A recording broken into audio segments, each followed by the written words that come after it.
بسم الله الرحمن الرحيم الحمد لله رب العالمين وصلى اللهم وسلم وبارك على سيدنا محمد وعلى آله وأصحابه أجمعين وبعد قال الله تبارك وتعالى وذكر فإن الذكرى تنفع المؤمنين صدق الله العظيم الحمد لله walaalayaal awalan ilaahay baan ku maxdinaynaa subxaana wa tacaala maxaa yeeley ilaahay wuxuu leeyahay lain shakartum laaziidannakum walain kafartum ina cadaabi lashadiid maxaa yeelay iimaanka inaan ilaahay ugu shukrino subxaana wa tacaala iimaanka caafimaadka barwaaqadaas tirada badan ilaahayna siiyey subxaana wa tacaala aan koobmaynin inaan ilaahay ugu shukrino jala wacalaa wayaan waa mar kale iyo mowduuceeni ku saabsanaa barashada ducooyinka ducada aan maanta soo qaadanayno walaalayaal waxay ku saabsan tahay ciwaankeeda waxaa la yidhaahdaa addikru cinda alkhuruuji min almanzil guriga marka laga baxayo ducadii lagu ducaysan lahaa qofka guriga markuu ka baxayo oo bannaanka u aadayo ducaduu ku ducaysan lahaa maxaa yeelay bannaanka waxaa laga yaabaa iridda haddii uusan duco iyo adikaar uusan ugu bixin nin cadow waa jira shaydaan la yidhaahdo inuu waxyeeleyaa dhacda waxaa la yidhaahdaa bismi illaahi tawakaltu cala allah walaa xawla walaa quwata ila billah intaa kaliya weeyaan qof walbaana dhici kara wuxuu leeyahay qofka bismi illaahi tawakaltu cala allah walaa xawla walaa quwata ila billah mowduucan asiga ahaa wax badan waan akhrinay waxaan ugu soo celiyey dad fara badan ay maxaan ku yidhahdaa u baahan ducadaan oo aada ugu baahan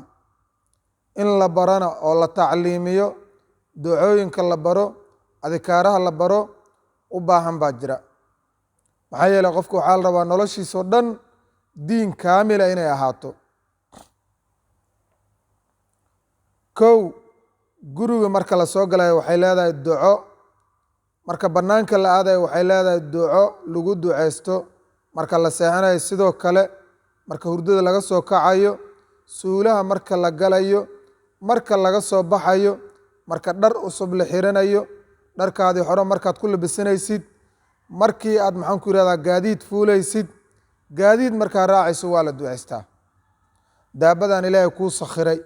subxaanahu wa tacaala ama midaad kiraysatay ha noqoto ama mid adigu iska leedaha ha noqoto ha ka tagin inaad tiraahdo subxaana aladii sakhara lana haada wamaa kunna lahu muqriniin wa inaa ilaa rabbina lamunqalibuun ha ka tagin waa duco kooban fadaa'il fara badan baa laga helaa walaalayaal ducooyinka walaalayaal fadaaishooda wax la koobi kara ma ahan waxaan soo qaadanaynaa midda bannaanka marka la baxaayo nabigeena sala allahu calayhi wasalam wuxuu leeyahay qofka markuu bannaanka u baxayo hadduu yidhaahdo idaa kharaja yacni min beyti wey gurigiis markuu ka baxayo oo uu yidhaahdo bismi illaahi tawakaltu cala allah hadduu yidhaahdo bismi illaahi tawakaltu cala allah walaa xawla walaa quwata ila billah hadduu yidhaahdo malaa'ig ilaahay baa u dhawaaqayso u naadinayso waxaa loo leeyahay kufiita wa wuqiita wa hudiita baa loo leeyahay waa lagu kaafiyey bilaayada sharta waxoo dhan baa laga kaafiyey waa lagu ilaaliyey waana lagu hanuuniyey wuxuu nabigu yihi salى اllahu عalayh wasalam watanhaa canhu shaydaan qofkaas shaydaan waa ka fogaanayaa u soo dhowaan maayo marka walaalayaal yaana iska dayicin ducadaas maxay ta bismi illaahi tawakaltu calى allah walaa xawla walaa quwata ila billah intaa keliya weeyaan bismi illaahi tawakaltu calى allah walaa xawla walaa quwata ila billah waxaad ka badbaadaysaa ayuunta xasidka